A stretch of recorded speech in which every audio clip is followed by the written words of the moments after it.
Hello everyone, मेरा नाम है ज्ञान और डिस्क्रिप्टिव ज्ञान में आप सभी लोगों का स्वागत है। कंज्यूमर प्रोटेक्शन एक्ट 1986 में अमेंडमेंट्स हो चुके हैं। अभी ये अमेंडमेंट 2019 का हुआ है और इसकी इन्फोर्समेंट डेट है 20 जुलाई 2020 की। और इसमें आपको कितनी चीज़ें जानने को मिलेंगी, आप कहाँ मुकदमा कर सकते हो, आपके राइट्स क्या क्या हैं, आप किस तरीके से अपने कोर्ट में ले जाओगे, सारी चीज़ें एक बेहतरीन सी चार्ट बना के आपको क्लियर कर दी हैं कि किस में क्या पहले था, किस में क्या बाद में था। तो बहुत सारी चीज़ें हमको इस वीडियो में जानने को मिलेंगी। तो अगर आप इस चैनल को पहली बार देख रहे हैं तो इसे सब्सक्राइब ज़रूर कीजिएगा, क्योंकि आपको इस चैनल पे लीगल अपडेट्स मिलते रहते हैं अलग अलग वीडियोस के साथ ही साथ आपको बहुत सारी जानकारियाँ मिलती हैं ऑल ओवर द वर्ल्ड की, जो आपके नॉलेज को इन्हेंस करती हैं। और इस चैनल पे 500 से ज़्यादा सब्सक्राइबर्स हो चुके हैं, तो सभी लोगों का इस परिवार में स्वागत है। तो अगर आप इस परिवार से जुड़ना चाहते हैं तो इस चैनल को सब्सक्राइब ज़रूर कीजिएगा। तो चलिए फिर शुरू करते हैं, क्या है कंज्यूमर प्रोटेक्शन एक्ट में नया अमेंडमेंट्स। तो आप देख रहे होंगे कंज्यूमर प्रोटेक्शन एक्ट 1986 है। इसमें बहुत चेंजेस किए गए हैं, क्योंकि ये 3 दशक बाद ऐसे चेंजेस देखने को मिले हैं। अभी तक हम लोग पुराने एक्ट पे चल रहे थे, उस समय ई कॉमर्स नहीं थे, बाकी बहुत सारी चीज़ें नहीं थी, जिसकी वजह से जो ट्रेड था वो ट्रेडिशनल वे में चल रहा था। पर अब आपके पास मोबाइल फ़ोन है, लैपटॉप्स हैं, आप किसी भी कंपनी की साइट पे जाते हैं, वहाँ पे सर्च करते हैं, नई नई तरीके से आप शॉपिंग्स कर रहे हैं। तो इसमें अमेंडमेंट ज़रूरी हो गए थे, क्योंकि बहुत सारी ऐसी कंपनियां थी जो अपने हाथ खड़े कर लेती थी कि मुझे नहीं पता, मैं सर्विस प्रोवाइडर हूँ, सारी चीज़ें। तो अमेंडमेंट जो है 2019 का है, पर जो इसकी इन्फोर्समेंट डेट है, यानी कब से ये लागू होगा, तो ये लागू हो चुका है 20 जुलाई 2020 को।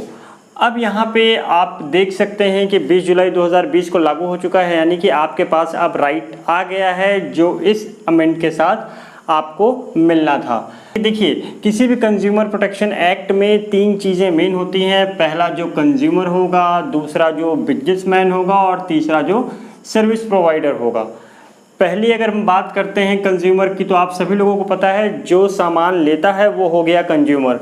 दूसरा नंबर बिजनेसमैन का हो गया, जो सामान बेचता है, जो सामान गुड्स जो भी हैं वो दूसरे वाले को प्रोवाइड करता है। तो ये सारी की सारी चीज़ें क्या हो गई, बिजनेसमैन की हो गई।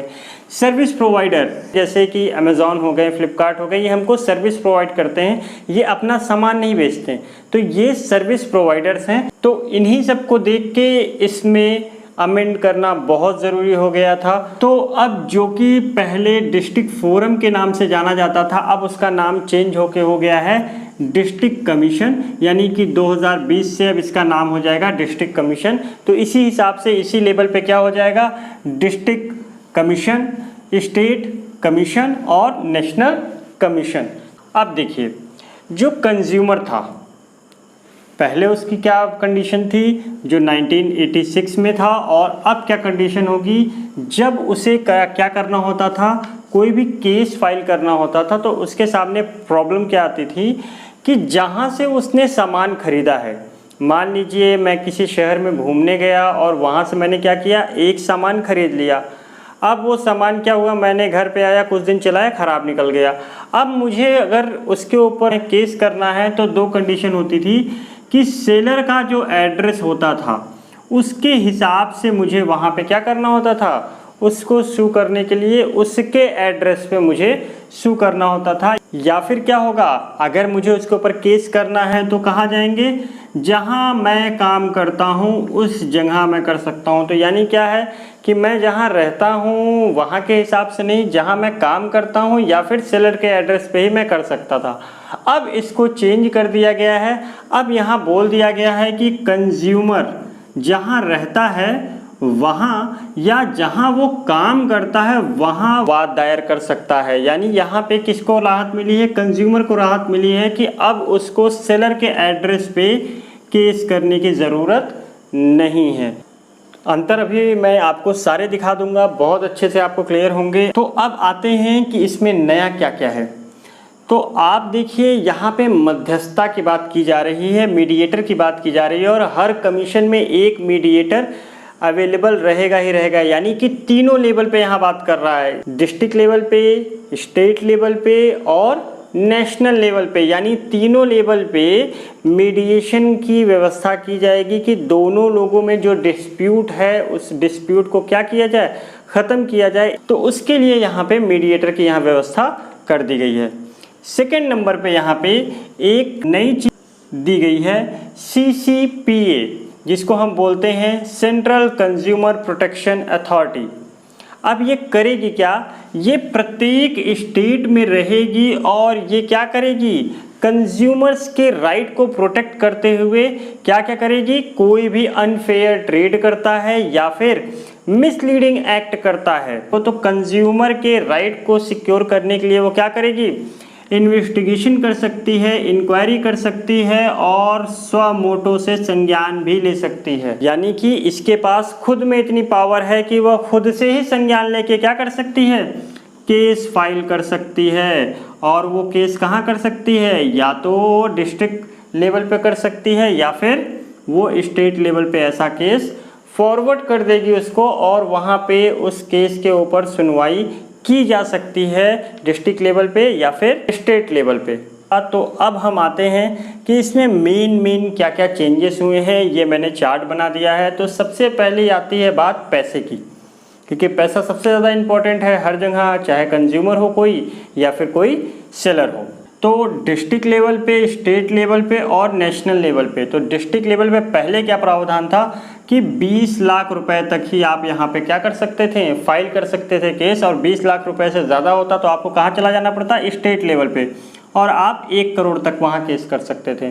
और 1 करोड़ से ऊपर कोई भी मैटर होता था तो आप कहाँ जाना होता था, नेशनल लेवल पे केस करने जाना होता था। बट अब ये रकम काफ़ी छोटी हो चुकी हैं, तो अब उन्होंने क्या कर दिया कि डिस्ट्रिक्ट लेवल पे जो पहले 20 लाख था अब उसको कितना कर दिया, 1 करोड़ रुपए कर दिया। सेकंड नंबर पे आते हैं कि जो पहले स्टेट लेवल पे 1 करोड़ की बात होती थी, अब वो स्टेट लेवल पे 10 करोड़ रुपए की बात होती है, कि मतलब अब 10 करोड़ रुपए तक का केस स्टेट लेवल पे जा सकेगा। और जो कोई भी केस 10 करोड़ से ऊपर का है उसे ही आप नेशनल कमीशन में ले जा सकेंगे। तो पहला अंतर आपको ये पता चल गया 2019 में क्या चेंज आए हैं।